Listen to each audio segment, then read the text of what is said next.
అందరికీ నమస్కారం అండి. నేను మీ జగదీష్ టెంకాయల. బాక్స్తో పెట్టుకుంటే బాక్స్ బద్దలైపోద్ది.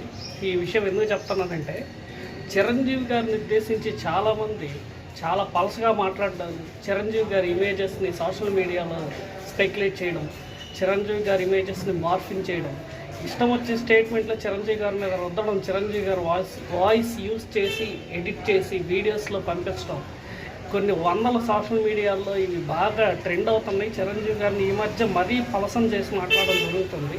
ఇవన్నీ చూసిన చిరంజీవి గారు నిన్న హైదరాబాద్ సివిల్ కోర్టుకి వెళ్ళి కంప్లైంట్ చేశారు.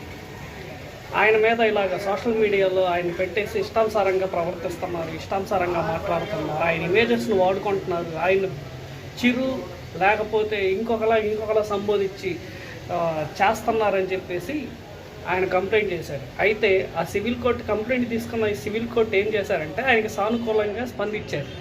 తదుపరి విచారణని ఈ నెల 27కి వాయిదా వేశారు. ఇంతకుముందు చిరంజీవి గారి వేరు, ఇప్పుడు చిరంజీవి గారి వేరు. ఇంతకుముందు చిరంజీవి గారి మీద ఏ విమర్శలు చేసినా ఆయన పట్టించుకున్న వాళ్ళు కాదు. ఎందుకంటే అందరూ మనోళ్ళే, అంతా మంచికి పోదాం అని చెప్పేసి చిరంజీవి గారు ఆలోచిస్తే, చిరంజీవి గారి ఇమేజ్ని దెబ్బతీసేటట్టు ఇష్టానుసారంగా పోస్టులు క్రియేట్ చేసి ఫేక్ పోస్టులు, చిరంజీవి గారి స్టేట్మెంట్లు, అంటే మనం మొన్న సినిమా వాళ్ళ కార్మికుల ఇష్యూస్ గురించి చూసాం. విపరీతమైన వదంతులు చిరంజీవి గారి మీద వ్యాపింపు చేశారు. సో ఇవన్నిటిని చిరంజీవి గారు సహించబోరు.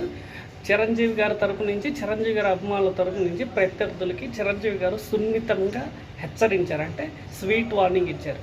బాక్స్తో జాగ్రత్త, బాక్స్తో పెట్టుకుంటే బాక్సులు బద్దలైపోతాయి. ఖబర్దార్. Thank you.